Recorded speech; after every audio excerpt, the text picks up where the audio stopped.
Ma'am, Kangana Ranaut को धमकियां दी जा रही थी, तो अब इसके बाद कंगना को वाई श्रेणी की सिक्योरिटी मिल चुकी है।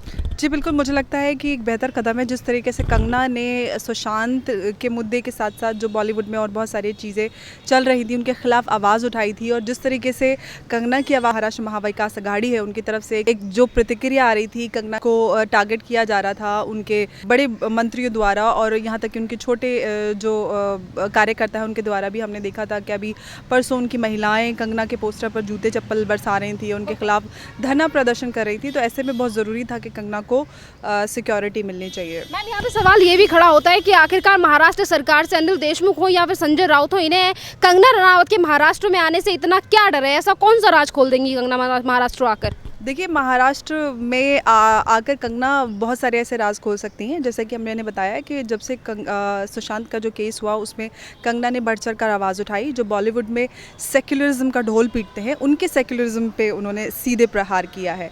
चाहे बात सुशांत के केस की हो, चाहे सुशांत के केस में जो जैसे कि मुंबई सरकार का पूरे उन लोगों को बचाने की पूरी प्रतिक्रिया रही, या आप देखें जिस तरीके से उन्होंने कंगना को सिक्योरिटी नहीं दी बल्कि उनको रिया को बचाने में, उनको सुरक्षा देने में लगे हुए हैं। तो उनका पता चलता है कि वो किस तरफ है।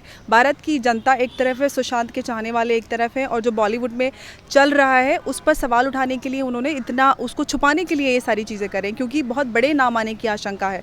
हम देख रहे हैं सुशांत के केस में अगर उनका प्रतिक्रिया देखी जाए तो हज़ारों लाखों फ़ैन जो सुशांत के हैं, और साथ ही साथ वो लोग जो हर रोज़ मुंबई जाने के सपने देखते हैं बड़ा स्टार बनने के, तो इसी सवाल पर उनको एक ऐसी प्रतिक्रिया देना चाहिए थी जो हज़ारों जो हमारे देश के लोग हैं जो मुंबई जाकर बड़ा सपना देखते हैं, तो उनको कहीं ना कहीं एक आश्वस्त कर सकते थे कि अगर आप मुंबई में आते हैं तो आपको सुरक्षा मिलेगी, आप सुरक्षित हैं मुंबई में। जैसा कि बहुत सारे स्टार्स ने ट्वीट किया कि हम मुंबई में सुरक्षित हैं। बिल्कुल सुरक्षित है, लेकिन वो लोग जो सुरक्षित नहीं उनकी बात हो रही है। आप सुशांत को अगर सुरक्षा नहीं दे पाए तो सुशांत हज़ारों ऐसे लोगों के लिए प्रेरणा थे जो कि एक छोटे परिवार से आते हैं या छोटे शहर से आते हैं। हम सब, हमारे जैसे बहुत सारे लोग हैं जो वहाँ पर जाकर काम करके बड़ा बनने की का सपना देखते हैं। तो उन लोगों का क्या, आपने उन लोगों की इमोशंस को या उन लोगों की भावनाओं को आपने क्या जवाब दिया कि एक आम आदमी की या उनकी भावनाओं की कोई कीमत नहीं है मुंबई की सरकार में? तो यहाँ पे ये भी सवाल है कि जिस तरीके से महाराष्ट्र गवर्नमेंट के जो नेता हैं वो एक नारी, एक स्त्री का इतना ज़्यादा अपमान करते हैं, और उसके बाद ट्विटर पे आके संजय राउत ये कहते हैं कि हमने नारियों का जो सम्मान करना है वो शिवाजी जी से सीखा है। इतनी तरीके की बातें करते हैं ट्विटर पर आकर। देखिए, नारी का सम्मान वो कंगना ने अगर उनकी सरकार में जो भी कमियां रही उनको क्रिटिसाइज़ किया है तो उसको मराठा सम्मान या शिवाजी के सम्मान से क्यों जोड़ रहे हैं? अगर उनकी सरकार ने जो कमियां की हैं, आप देखिए जो पालघर साधुओं के साथ उन्होंने किया, मुंबई की पुलिस की महाराष्ट्र पुलिस की उपस्थिति में साधुओं की निर्मम हत्या कर दी गई। आपने क्या किया? सिर्फ कुछ लोगों को इधर से उधर कर दिया, किसी का आपने सस्पेंड कर दिया। क्या यही इतने बड़े आपने निर्मम हत्या हुई उसमें सिर्फ इतनी प्रतिक्रिया काफ़ी है? सवाल उठाया जाता है कि आपकी पुलिस कितनी सक्षम है। सुशांत के केस में उनके फैमिली ने पहले भी उनसे मांग की थी कि सुशांत सुरक्षित नहीं है, उनको सुरक्षा दी जाए। आप उसमें असमर्थ रहे। आपकी जो खामियां हैं उस पर अगर कोई सवाल उठाता है तो आप उसको मराठा सम्मान को क्यों बोल देते हैं?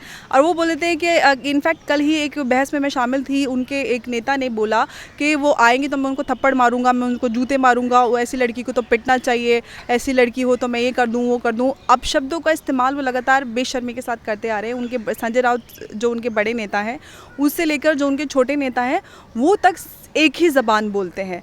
यहाँ तक कि आप जब हम देखते हैं कुछ ऐसे सेक्युलरिज्म का जो उनका जो ढोल पीटते हैं, राणा अयूब है, हर्ष मंदर हैं, अशोक सुवाइन है, इस तरीके के लोग जो लगातार देश विरोधी बयान देते हैं उनके खिलाफ कभी वो इस तरीके की भाषा का इस्तेमाल नहीं करते। आपका जो पक्ष है दिखाई दे रहा है कि आप सिर्फ एक ही तरफ की बात कर रहे हैं। आपको निष्पक्ष होकर, क्योंकि आप सत्ताधारी पार्टी हैं, आपको निष्पक्ष होकर इस पूरे प्रकरण में अपनी प्रतिक्रिया दिखानी चाहिए। एक तरफ तो शिवसेना की सेना नारी का इतना ज़्यादा अपमान करती है, कंगना को अपशब्द कहे जाते हैं, उन्हें महाराष्ट्र नहीं आने दिया जाता, तमाम तरीके की बातें कंगना को लेकर की जाती हैं, और उसके बाद संजय राउत ये उम्मीद करते हैं कि कंगना राउत उनसे माफ़ी मांगे।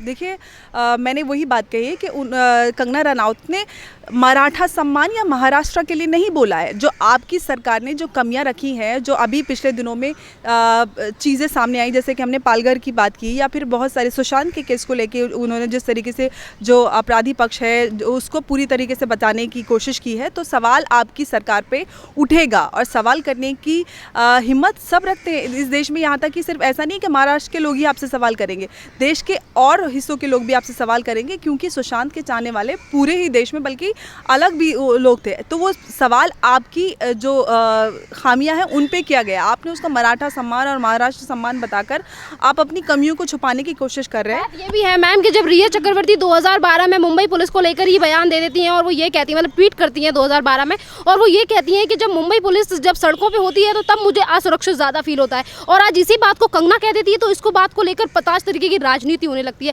कहते हैं कि पुलिस का अपमान किया गया है, उसको मुंबई नहीं आना चाहिए, और जो लड़की 2012 में ये बात कह चुकी है आज इसको इतनी ज़्यादा सिक्योरिटी दी जा रही है, उस बात पर क्यों उजाला नहीं किया जा रहा? जी बिल्कुल, रिया ही नहीं बल्कि बॉलीवुड में बहुत सारे ऐसे लोग हैं जिनको हिंदुस्तान में डर लगता है। यहाँ तक कि ऐसे लोग हैं जो अभी हम जब CAA और NRC का पूरा प्रकरण चल रहा था उसमें हर दिन आकर ये कहते थे कि भारत हिंदू पाकिस्तान है, हिंदू तालिबान है, ISIS है और सीरिया है। तब जो शिवसेना है उनका हिंदुत्व के सिपाही या उनका हिंदुत्व नहीं जागा था। जब एक महिला आपकी सरकार पर वार करती है, जो आपकी खामियां हैं उन पर वार करती है, तो आपका पूरा एक हिंदुत्व आपका जाग जाता है। तो ये दिखता है कि आप एक नारी जो आप जिसको समझते हैं कि ये ईजी टारगेट है, उसी पे वहाँ पर आप वार करने के लिए आ जाते हैं। जहाँ आपकी हिम्मत नहीं होती, जहाँ पर आपको बोलना चाहिए देश के लिए, देश विरोधी बयान लगातार आते रहते हैं जो सेक्युलर गैंग है उसकी तरफ से, वहाँ पर शिवसेना एकदम मुंह बंद करके बैठे रहती है। और मैम यहाँ पे सवाल ये भी है कि आज तक जो कांग्रेस सुशांत सिंह राजपूत के लिए कुछ नहीं बोला, उनकी तरफ से एक नेता की तरफ से बयान नहीं आता, और आज जब मुंबई की बात आ जाती है, मुंबई पुलिस को लेकर बात आ जाती है, तो संजय निरुपम ये कहते हैं कि मुंबई पे जो टिप्पणी की गई वो गलत है। बिल्कुल गलत है, और उन्होंने यहाँ तक कि जो कंगना के लिए बयान दिया है शिवसेना के लोगों ने, उससे भी उन्होंने पल्ला झाड़ा है कि हमारा इससे आधिकारिक तौर से कोई लेना देना नहीं है। मैम आज तक जो कांग्रेस सुशांत को लेकर कुछ नहीं बोली, ड्रग के मामले को लेकर कुछ नहीं बोली, अपने मुंह पे टेप लगाकर बैठी थी, आज अचानक से मुंबई की जब बात आती है तो संजय निरुपम जो कि कांग्रेस के नेता हैं और ये कहते हैं कि कंगना ने जो टिप्पणी मुंबई को लेकर, मुंबई पुलिस को लेकर की है वो गलत है। देखिए, मैं बार बार वही बात कर रही हूँ कि मुंबई पुलिस को लेकर टिप्पणी उन्होंने कोई पर्सनली नहीं की है। इससे पहले भी लोगों ने मुंबई पुलिस को लेकर टिप्पणी की है, जब इससे पहले किसी ने कोई प्रतिक्रिया नहीं दी। कंगना ने जो हमारे सामने है, हाल ही में जो चीज़ें हुई हैं उनको लेकर सवाल उठाए हैं। मुंबई पुलिस का जो रोल सुशांत के केस में रहा, या पालघर के आप साधुओं की हत्या में देखें जो महाराष्ट्र की पुलिस ने जिस तरीके का रोल निभाया है, उस पर सवाल बनते हैं। आप कैसे उन चीज़ों को नकार सकते हैं? कंगना ने सवाल किए जो कि बिल्कुल जायज़ है, जो कि हर एक हिंदुस्तानी का जायज़ हक बनता है कि आप सरकार जो भी, चाहे राज्य सरकार है या केंद्र सरकार है, उनसे आप सवाल कर सकते हैं, क्योंकि आपको वोट देकर चुनकर जनता लेकर आती है। अगर आप कहीं कमी रखते हैं तो आपसे सवाल किया जाएगा। आपसे सवाल किया जाएगा तो इसका मतलब ये नहीं है कि आपकी किसी अस्मिता पर प्रहार कर दिया। आप इस चीज़ को मराठा सम्मान बनाकर या एक अलग ही तरीके से प्रेजेंट करके आप उसके लिए दूसरे को एकदम अपराधी बनाकर प्रेजेंट करना चाहते हैं, तो ये आपकी मानसिकता दिखती है कि आप एक महिला को टारगेट कर रहे हैं, जो आपके लिए ईजी टारगेट दिखती है। महिला को लेकर ही कंगना राउत ने ट्वीट किया और ये कहा कि संजय राउत जैसे लोगों को देश की लड़कियां, बेटियां कभी माफ़ नहीं करेंगी। और आज सवेरे भी कंगना ने ट्वीट किया जिसमें कंगना ने ये कहा कि देश के लिए आवाज़ उठाने वाले लोगों की आवाज़ को नहीं दबने दिया जाएगा, और उन्होंने जो वाइस सिक्योरिटी दी गई है कंगना के लिए, उसके लिए भी उन्होंने अमित शाह को थैंक यू किया। क्या कहना चाहोगे मैम इसके लिए? जी बिल्कुल, मुझे लगता है जिस तरीके से, क्योंकि कल दिन भर इसी पर हम लोग बहस में शामिल थे टीवी चैनल्स पर, और जो संजय राउत और उनकी पार्टी के लोग थे वो लगातार कंगना को लेकर इतनी अपशब्द भाषा का इस्तेमाल कर रहे थे, और यहाँ तक कि ये बोल रहे थे कि मैं उन्हें थप्पड़ मारूंगा, ऐसी लड़की को तो ये करना चाहिए, वो करना चाहिए। बेशर्मी की इंतहा। ऐसे लोगों को बिल्कुल भारत की जनता नहीं माफ़ करेगी जो महिलाओं का सम्मान नहीं कर सकते। आप सत्ताधारी पार्टी हैं, आप जनता को क्या मैसेज दे रहे हैं कि आप महिलाओं को कितना सम्मान करते हैं? यहाँ तक कि जो साथ में लोग महिलाएं बैठी हुई थी उनके लिए भी वो अपशब्दों का इस्तेमाल कर रहे हैं। तो अब ये सोचिए, जो नेशनल टेलीविज़न पर इस तरीके की भाषा का इस्तेमाल कर सकते हैं, तो वो पर्दे के पीछे, कैमरे के पीछे क्या रवैया उनका रहता होगा। तो बिल्कुल जायज़ है कि भारत की जनता, महिलाएं खासकर ऐसे लोगों को बिल्कुल माफ़ नहीं करेंगे, और कंगना को सिक्योरिटी मिलनी बहुत ज़रूरी थी, क्योंकि वो बहुत आगे होकर, मुखर होकर सुशांत के केस में जो खासकर ड्रग एंगल है उस पर उन्होंने बात की है।